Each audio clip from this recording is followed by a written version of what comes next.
evening and welcome back to Kivumbi 2022 right here on KTN News. My guest this evening is TJ Kajwang. He is a Vice Chair, Justice and Legal Affairs Committee in the National Assembly, also a Raka Member of Parliament. Thank you, sir, for staying with us. The immediate former Vice Chair, JLAC, that's Otiende Amolo, is quoted in the Daily Nation as having said that IEBC needs to learn how to live within their means. So whilst on one hand he says the 26 million currently received by the Commission from a 40.9 billion shilling ask is still little, there needs to be more done and more funding, of course, coming to the Commission. Do you agree with this assessment? Well, I think I do agree that first, the IEBC must live within its budget, and two, IEBC must also learn that they may want to do what they think is a very extravagant or large elections, but we can only afford as much as Kenyans. So whatever we give them, they must try to stitch their coats accordingly. But however, as far as I can remember, when IEBC came before my committee, they made a request on their budget line. And while I'm not able to give you the figures that we approved, I can tell you for a fact that we approved every single shilling they asked for. It was the IEBC as an agency that received every single cent that they asked for. Of course, budget is one thing. Then there is the exchequer, and that has to do with our revenue collections and organizations in our treasury and so on. And so release of exchequer will be dependent upon those kind of things.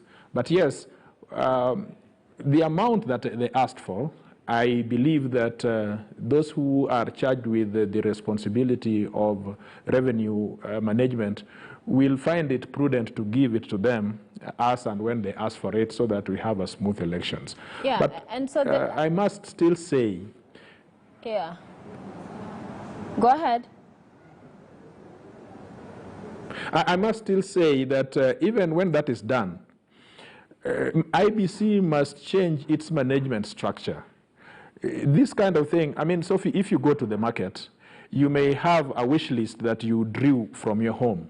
And you say, I will buy Kimbo, I will buy tomatoes, I will buy all these things. But then you find that you can just afford as much. And so a budget which is based on template is perfunctory. It is robotic, you see. The thing is, IEBC must, you see, in your statistics that you gave in the previous slides that I saw, we are talking about 46 billion. But nobody is investigating how this amount, of course, that year was a double election.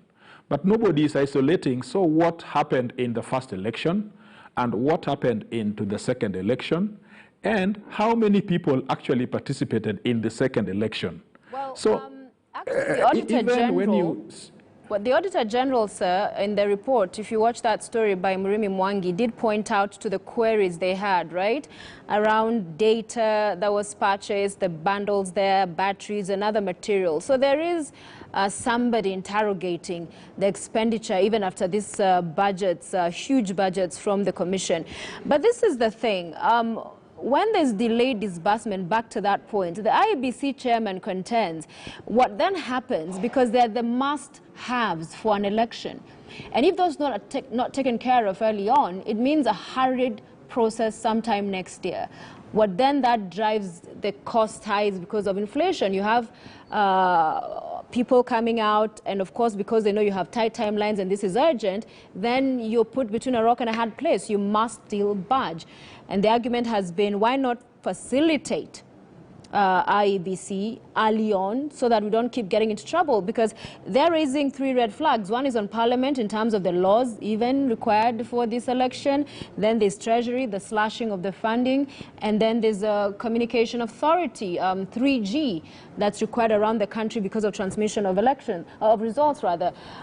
So really, it feels like, and the Commission was talking about this, that they are being set up to fail, or at least not have much confidence from Kenyans on these processes. Yeah, you see, to be honest with you, somebody can only do that which he has. You know, I can only spend money if I have it. If I don't have it, however much I wish, it does not work. But I see the point that there are some of the must-haves which must be drawn, like the infrastructure of the elections and so on. But it goes back to what we as a nation has decided to do. Because we are election captured. We wait for processes. Since 2017, we have been doing very little towards bringing up these things to make sure that elections work, including fixing the number of the commissioners. Then suddenly, when we are towards the election, now there is pressure from IEBC for more money. We also must go out there to collect, and we don't have the money to collect. We have to re-engineer our electoral thinking.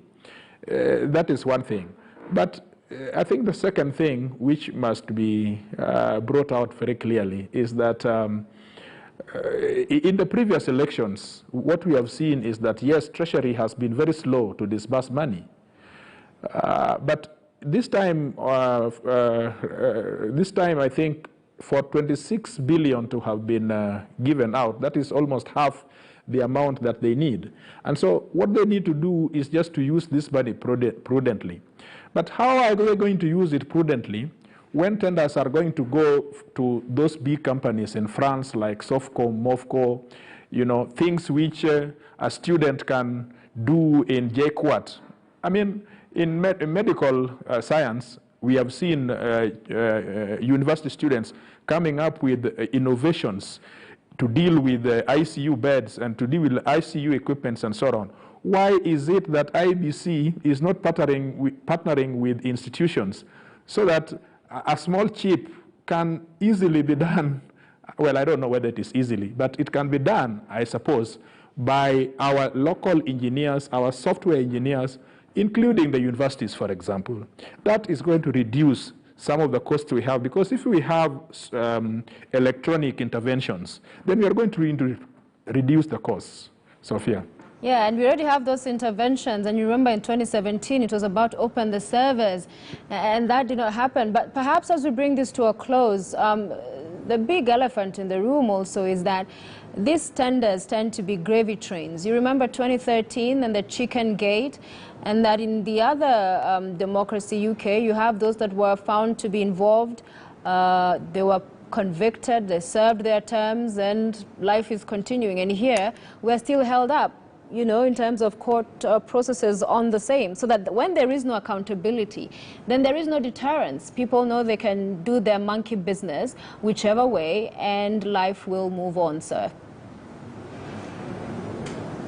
Yes, Sophia, I remember the Chicken Gate very well, because I sat in the Public Accounts Committee, which interrogated the auditor's report against the IEBC's expenditure for that financial year. And I tell you, we came with some of very brave recommendations. And it is some of those recommendations that saw a lot of changes in the Secretariat. It is some of those recommendations that drove a lot of prosecutions which were done by the DPP. We did not do enough, in my view, because we thought some of these companies which could not open servers, for example, we would have been brave enough to blacklist them from the market. But you and I, Sophia, we are living in this country, and so when, despite the fact that that recommendation was before the Assembly, we probably should have been more, biting than we were. But Public Accounts Committee is not going to help much, because we are like morticians. We come after somebody has died, and we are chasing after stolen money. Yeah. It doesn't help us at all. What we need to do is to oversight on a forward-looking approach. And so my view is that Parliament, executive and judiciary should find a way of piecing this veil called independence commissions. And say independent is about not interfering with how you do your work. Right. But if you want me to give you the money and you say that you are independent and you want so much from me which I don't have, and you do not want to listen that you must work within some budget, that cannot be independence. That is the problem we have with IEBC, because they tell you, you have to pay 10 shillings, and it is 10 shillings, or we are not going to do it, and they hold you onto your throat. And so how do you get things done? All right, sir. Thank you very much for your thoughts this evening. You say this independence, the IEBC, needs to be more realistic. IEBC argues this legal regime, they've just put layers upon layers that just make the situation worse, or at least stand as it does today in as far as the costing and that expenditure being so high. Thank you very much, TJ Kajwang, for joining us here on Kivumbi 2022, Vice Chair, Justice and Legal Affairs Committee. Thank you also for watching. Remember, you can share your views with us at Ken Mijungu, at Akesa Wandera. I'm at Sophia Wanuna at KTN News KE. We'd love to hear your thoughts on our conversation this evening, because remember, this money comes from you. Comes from you. It's not from some kitty somewhere out of this world. So it is important to be able to understand how all of this expenditure works. And later on, Ken Mijungu will be giving us more data, comparative analysis of how especially other countries in the region are doing in funding their elections. You'll see from those numbers not as high a cost as we have here. Akisa Wandera is coming up right now with our top stories this evening. Please do stay with us. I'm Sophia Wanuna. We'll see you next time.